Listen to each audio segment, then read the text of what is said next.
Dying Light 2 has over 100 weapon blueprints that you can collect, and in this video I'm going to show you the best ones to have and ones that you can get at the start of the game.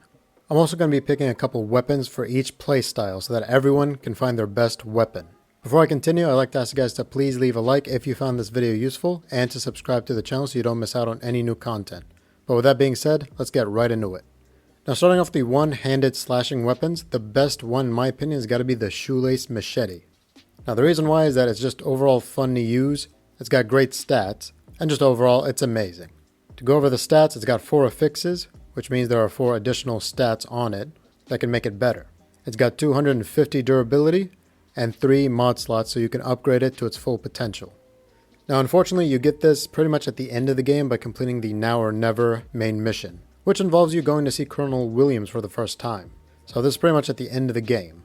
Now another weapon blueprint that you can get a little before that is the Tomahawk. You can get this at the radio station by the Sunken City. All you have to do is just find where I am in this video to get the blueprint. Just a little hint, it'll be down low inside a room with a charger. The Tomahawk has the exact same stats as the other one, the same amount of damage, 4 number of affixes, 250 durability, and 3 mod slots. Now if you want a one-handed slashing weapon at the start of the game, I recommend getting the Hacksaw blueprint. This one will be found at the top of the hospital that you'll go to get a biomarker. Now of course you might need a few skills, a few little tricks to get up there, or just overall more stamina, but this is one that you can get very early on in the game. Now the Hacksaw has 4 number of affixes, 250 durability, but only 2 mod slots. It still deals great amount of damage just like the other 2 weapons, but only has 1 less mod slot. Now another one-handed slashing weapon you can get at the start of the game is the gravedigger. You can get this right after getting the water tower, which is the main mission, so you'll do this regardless. Now to get the gravedigger, you need to do a quiz. Head over to this location and talk to this guy, and then select the answers you see on screen. Once you're done with that, you'll be awarded the gravedigger. Now this weapon is a shovel that deals the same amount of damage, has 4 number of affixes, 250 durability, and 3 mod slots. Now the reason why I don't really rank this as my favorite is because it's just not really fun to use. Like I feel like the Shoelace Machete and the Tomahawk look way better and just overall more fun to use. But the stats are pretty much the exact same. So out of these 4, take your pick, but the best ones are the Gravedigger, Tomahawk, and Shoelace. Now moving on to the one-handed blunt weapons, all these weapons pretty much deal the exact same amount of damage. Like the only ones you can get better are ones that you can buy in bundles. Now out of all these one-handed blunt weapons, one of them stands out because it has all 3 mod slots. And the rest of them only have 2. So to start, I'm going to go with the ones you can get at the start of the game. The first one being the Plumber's Hammer. You can do this by doing the Cheers side quest, which will be found at the bazaar. This will pretty much be one of the first side quests you can do. So when you get this blueprint, make sure you rank it up, upgrade it, and use it because it's one of the best. Now the second one you can get is called the Hole Maker. You can get this at the Tango Motel where you'll try to go to Sophie. Now depending on your choices, you may go to this area or you may not. You'll have 2 choices, either to go in or to go to Ator. But either way, you can still get to this later on in the game. So it doesn't matter what choices you make, you can actually come back. And when you do come back, you'll find it right here.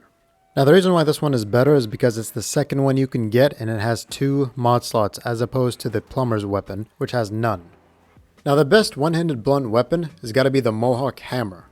The damage, once again, is like all the other one-handed blunt weapons. The durability is pretty much the same, 250. But it has 3 mod slots, and the rest only have 2, so this is the reason why this is the best one-handed blunt weapon. You can find the Mohawk Hammer under the bridge in the center. Just look on screen and follow the route. You. I remember you from the bazaar.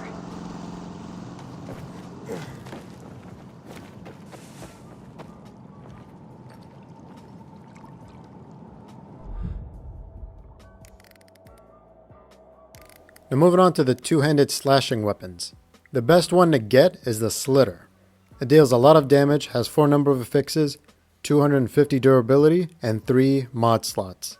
You'll pretty much run into this when doing the main mission. It'll be in the mission where you first meet Waltz. But now if you've gone past that mission, just follow the route on screen, and you'll find it right here next to the cable that you'd reattach.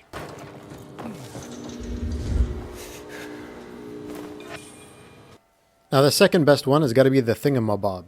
The Thingamabob can be found at the bazaar itself, right at the top of it. So if you got good enough stamina, you can actually get up there and get this weapon easily.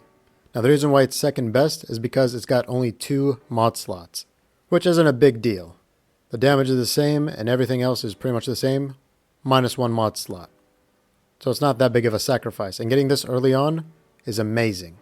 Now these next 2 are also two-handed slashing weapons, but they're amazing and unique in their own way, so I'm going to talk about them either way. Now the things I'm talking about are these brass knuckle claw thingies. You've got 2 of them that you can easily get. The first one being the ice pick claws, and the second one being the beast claws. Now the ice pick claws are a lot more difficult to get. You need to make certain choices to get them, but thankfully they're not the best ones. Now how you actually get these, you need to make 2 choices. The first choice is by siding with Juan Raynor. You'll find this guy at the PK ship and you'll run into him when doing the main mission. After you side with him, you want to continue on the main mission, where you get up to the tower and give him the tower. You'll have 2 options, either give it to Juan Raynor or give it to Frank. You want to give it to Juan Raynor. Afterwards, you'll be able to do the spy game mission. Complete that mission and you'll be awarded the ice pick claws.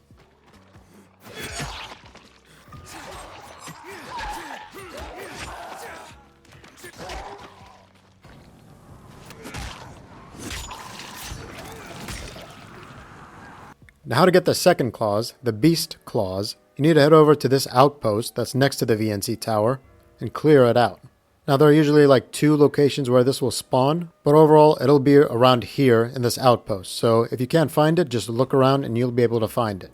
It could be inside or it could be on top of a rooftop, just look around. Now the beast claws do deal the same amount of damage as the ice pick claws, but the only difference is that it has 1 mod slot, and the ice pick claws doesn't have a single one.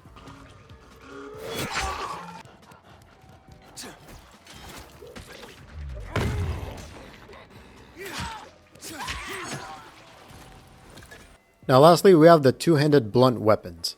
The best one has got to be the Verbum.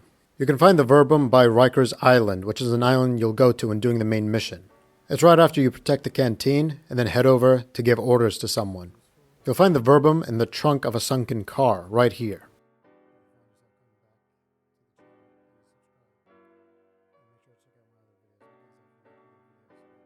Now the second best one you can get is the engine bludgeon. You can find this at the bazaar itself early on in the game by coming over here to talk to Dodger and completing the side quest, The Ball is in Your Court.